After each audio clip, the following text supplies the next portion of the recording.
Diamond ওয়াল থেকে কত কষ্ট করিয়ে, কত কাইদে কাইটিয়ে, কত হাতে পায়ে ধরে গেদার বাপেক দিয়ে এই আংটিগুলা, এই গয়নাগুলা কেনাইছিলাম। সেই গয়না এখন শুনতেছি এগুলো নাকি সব নকল, এগুলো নাকি সব নাকি কাঁচের টুকরা। এখন আমার কি হবে? আমার এত গয়না, আমার এত হীরার গয়না এখন কি হবে?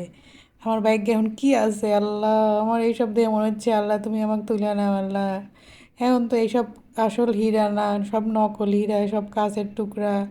এই জন্য আমার মনে হইতেছে আমার এখন কচু গাছের সাথে ফাঁসি নিয়ে মরা ছাড়া আর কোনো উপায় নাই। হে আল্লাহ, কেদার বাবা মনে হয় আমাকে ক্ষমা করবে না। আমার কি হবে এবার? আমার কি হবে? যারা সত্যি সত্যি এই কাছের টুকরা খিরা কয় বিক্রি করছে আল্লাহ, তুমি তাগরের উপর গজব ফালাইও, তাগরের উপর জানি গজব পড়ে আল্লাহ।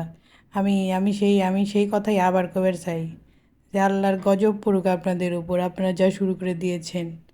আমার এই কষ্টের দিনে, এই কষ্টের দুঃখের দিনে আমি এই কথা ছাড়া আমি ভালো কিছু বলতে পারবো না।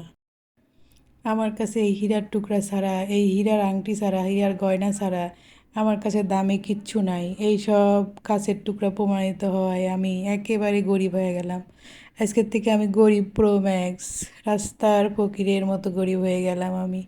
আমার আর দামি কিচ্ছু নাই এ জগতে। এই দুঃখের দিনে আমি একটা কথাই কই, আপনি ঘরে আপনারা আমাকে লাইক কমেন্ট শেয়ার দিয়েন। এছাড়া আমার আর এই জগতে চাওয়ার কিছু নাই। সবাই ভালো থাকেন, বিদায়।